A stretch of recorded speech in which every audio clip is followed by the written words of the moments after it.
ದೆಹಲಿಯಲ್ಲಿ ಇವತ್ತು CWMA meeting ನಡೀತಾ ಇರುವಂತಹ ಹಿನ್ನೆಲೆ ಇತ್ತ ರೈತ ಸಂಘಟನೆಯಿಂದ ಹೋರಾಟದ ರೂಪುರೇಷೆ ಬಗ್ಗೆ ಸಭೆಯನ್ನ ಮಾಡಲಾಗ್ತಾ ಇದೆ. ಸಿಡಬ್ಲ್ಯೂಎಂಎ ಆದೇಶ ವ್ಯತಿರಿಕ್ತವಾದರೆ ಬೃಹತ್ ಹೋರಾಟಕ್ಕೆ ಪ್ಲಾನ್ ಅನ್ನು ಕೂಡ ಮಾಡಲಾಗುತ್ತೆ.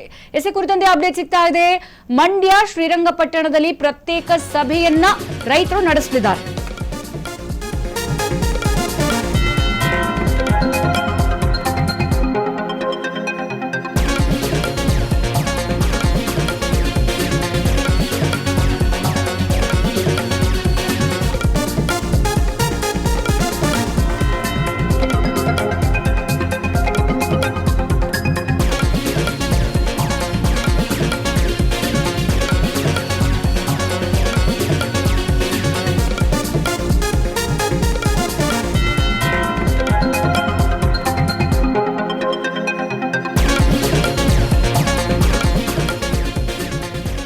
ದೆಹಲಿಯಲ್ಲಿ ಇಂದು ಸಿಡಬ್ಲ್ಯೂಎಂಎ ಮೀಟಿಂಗ್ ನಡೀತಾ ಇರುವಂತಹ ಹಿನ್ನೆಲೆಯಲ್ಲಿ ಇತ್ತ ರೈತ ಸಂಘಟನೆಯಿಂದ ಹೋರಾಟದ ರೂಪುರೇಷೆ ಬಗ್ಗೆ ಸಭೆಯನ್ನು ಕೂಡ ಮಾಡಲಾಗ್ತಾ ಇದೆ. ಒಂದು ವೇಳೆ ರೈತರ ವಿರೋಧದ ನಡುವೆಯೂ ಕೂಡ ತಮಿಳುನಾಡಿಗೆ ನೀರು ಬಿಟ್ಟಿರೋದೇ ನಿಜ ಅಂತ ಆದ್ರೆ ಹೋರಾಟವನ್ನ ಎಷ್ಟು ಉಗ್ರ ಸ್ವರೂಪವಾಗಿ ಮಾಡಬೇಕು ಅನ್ನೋದರ ಕುರಿತಂತೆ ಇವತ್ತು ಸಭೆಯನ್ನ ಮಾಡಲಿದ್ದಾರೆ ಅನ್ನದಾತರು, ಕನ್ನಡ ಪರ ಸಂಘಟನೆಗಳು. ಸಿಡಬ್ಲ್ಯೂಎಂಎ ಆದೇಶ ವ್ಯತಿರಿಕ್ತವಾದ್ರೆ ಬೃಹತ್ ಹೋರಾಟಕ್ಕೆ ಈಗ ಕನ್ನಡಿಗರು ಪ್ಲಾನ್ ಅನ್ನ ಮಾಡಿಕೊಂಡಿರುವಂತದ್ದು. ಮಂಡ್ಯ ಶ್ರೀರಂಗಪಟ್ಟಣದಲ್ಲಿ ರೈತರು ಪ್ರತ್ಯೇಕ ಸಭೆಯನ್ನ ಕೂಡ ನಡೆಸಲಿದ್ದಾರೆ. ಮಂಡ್ಯದಲ್ಲಿ ರೈತ ಹಿತರಕ್ಷಣಾ ಸಮಿತಿಯಿಂದ ಈ ಸಭೆಯನ್ನ ಮಾಡಲಾಗ್ತಾ ಇದೆ. ಸಭೆಗೂ ಮುನ್ನವೇ ಸಿಡಬ್ಲ್ಯೂಆರ್ಸಿ ಶಿಫಾರಸು ವಿರುದ್ಧ ಈಗ ರೈತರು ಪ್ರತಿಭಟನೆ ನಡೆಸ್ತಾ ಇದ್ದಾರೆ. ಶ್ರೀರಂಗಪಟ್ಟಣದಲ್ಲಿ ಭೂಮಿ ತಾಯಿ ಹೋರಾಟ ಸಮಿತಿ ಸಭೆಯನ್ನ ನಡೆಸ್ತಾ ಇದ್ದೀವಿ. ಗಮನಿಸ್ತಾ ಇದ್ದೀವಿ, ರಾಜ್ಯದಲ್ಲಿ ಯಾವತ್ತೂ ಕೂಡ ಕಂಡು ಕೇಳರಿಯದ ಬರಗಾಲವನ್ನ ಈ ವರ್ಷ ಕನ್ನಡಿಗರು ನಾವು ಅನುಭವಿಸ್ತಾ ಇರುವಂತದ್ದು. ಸೊ ಮಳೆ ಸರಾಗವಾಗಿ ಬರಬೇಕು, ಮಳೆ ಬರ್ತಾ ಇಲ್ಲ. ಮತ್ತೊಂದು ಕಡೆಗೆ ಜಲಾಶಯದ ನೀರಿನ ಮಟ್ಟ ಬಹಳ ಕುಂಠಿತವಾಗಿದೆ. ಈ ಸಂದರ್ಭದಲ್ಲಿ ಪ್ರತಿದಿನ 3,500 ಕ್ಯೂಸೆಕ್ ನೀರನ್ನ ನೀವು ತಮಿಳುನಾಡಿಗೆ ಹರಿಸಬೇಕು ಅಂತ ಇಲ್ಲಿ ಸಿಡಬ್ಲ್ಯೂಎಂಎ ಆದೇಶವನ್ನ ಹೊರಡಿಸಿದೆ. ಈ ಕುರಿತಂತೆ ಅನ್ನದಾತರು ಧಗಧಗಿಸ್ತಾ ಇದ್ದಾರೆ. ಕರ್ನಾಟಕದಾದ್ಯಂತ ಸಭೆಗಳು, ಹೋರಾಟಗಳು ಜಾಸ್ತಿ ಆಗ್ತಾ ಇದೆ. ಮೊನ್ನೆಯಿಂದ ಶುರುವಾಗಿರುವಂತಹ ಹೋರಾಟ ಮಂಡ್ಯ ಆಯಿತು, ಕರ್ನಾಟಕ ಆಯಿತು, ಮಲ್ಲೇಶ್ವರಂ ಆಯಿತು, ಎಲ್ಲ ಭಾಗದಲ್ಲೂ ಕೂಡ ಹೋರಾಟ ಜೋರಾಗಿ ನಡೀತಾ ಇದೆ.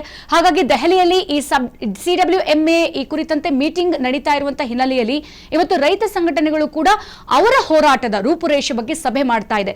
ಯಾವ ರೀತಿಯಾಗಿ ಹೋರಾಟ ಮಾಡಬೇಕು, ಹೋರಾಟ ಮಾಡಿ ಸರ್ಕಾರವನ್ನ ಬಡದಬ್ಬಿಸಬೇಕು, ತಮಿಳುನಾಡಿಗೆ ಬಿಡೋದಕ್ಕೆ ಕೊಟ್ಟಿರುವಂತಹ ನೀರನ್ನ ಸ್ಟಾಪ್ ಮಾಡಬೇಕು, ಎಲ್ಲ ಆಯಾಮದಲ್ಲೂ ಕೂಡ ರೈತರು ಈ ಸಭೆಯನ್ನ ಈ ಸಂದರ್ಭದಲ್ಲಿ ಹೆಂಗೆ ನಾವೆಲ್ಲ ರೂಪುರೇಷೆಯನ್ನ ಮಾಡಬೇಕು, ಈ ಒಂದು ಹೋರಾಟಕ್ಕೆ ಸಂಬಂಧಪಟ್ಟಂತೆ ಪ್ಲಾನ್ ಮಾಡ್ತಾರೆ.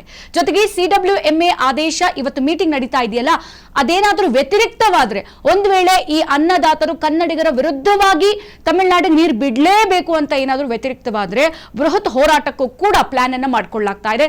ಹಾಗಾಗಿ ಮಂಡ್ಯ ಶ್ರೀರಂಗಪಟ್ಟಣದಲ್ಲಿ ರೈತರು ಪ್ರತ್ಯೇಕ ಸಭೆ ನಡೆಸ್ತಾ ಇದ್ದಾರೆ. ಸರಿ, ನಮ್ಮ ಒಂದು ವಿರುದ್ಧದ ನಡುವೆಯೂ ನೀವು ತಮಿಳುನಾಡಿಗೆ ನೀರು ಬಿಡ್ತೀರಾ ಅಂತ ಅಂದ್ರೆ ನಮ್ಮ ಹೋರಾಟವನ್ನು ನಾವು ಸ್ಟ್ರಾಂಗ್ ಮಾಡಬೇಕಲ್ಲ.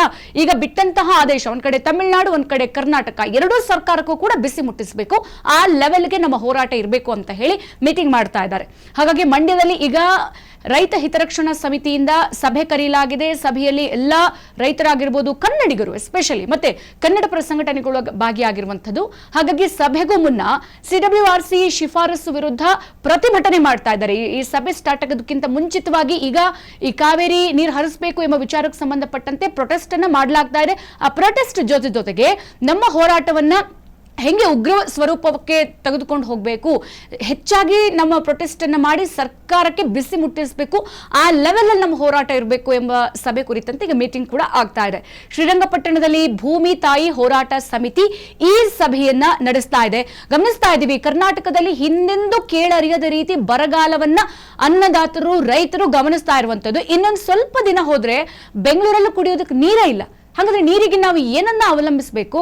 ನೀರಿನ ಮೂಲ ಆದ್ರೂ ಏನು? ನಮಗೆ ಇರುವಂತಹ ಮೂಲ ಸೌಕರ್ಯದಲ್ಲಿ ಅಷ್ಟೋ ಇಷ್ಟೋ ನಾವೇನೋ ಬಳಸ್ಕೊಂಡು ಹೋಗ್ತಾ ಇದೀವಿ. ನೋಡೋಣ ಮುಂದಿನ ದಿನಗಳಾದ್ರೂ ಮಳೆ ಬರಬಹುದು, ಅಥವಾ ಮಳೆ ಬರೋ ತನಕ ಹೆಂಗೆ ನೀರನ್ನ ಮಿತವಾಗಿ ಬಳಸ್ಕೊಂಡು ಹೋಗ್ಬೋದು ಅಂತ.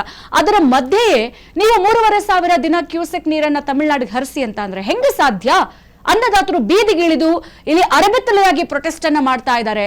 ಸೊ ಅನ್ನದಾತರ ಕೂಗು, ರೈತರ ಕೂಗು, ಕನ್ನಡಿಗರ ಕೂಗು ಕಾಂಗ್ರೆಸ್ ಸರ್ಕಾರಕ್ಕೆ ಕೇಳಿಸ್ತಾ ಇಲ್ವಾ, ಅಥವಾ ತಮಿಳುನಾಡು ಸರ್ಕಾರ ಕನ್ನಡಿಗರನ್ನ ನೋಡ್ತಾ ಇಲ್ವಾ ಅನ್ನುವಂತ ವಿಚಾರ ಕುರಿತಂತೆ ಇವತ್ತು ಮಂಡ್ಯದಲ್ಲಿ ರೈತ ಹಿತರಕ್ಷಣಾ ಸಮಿತಿ ಸಭೆಯನ್ನ ನಡೆಸ್ತಾ ಇದೆ.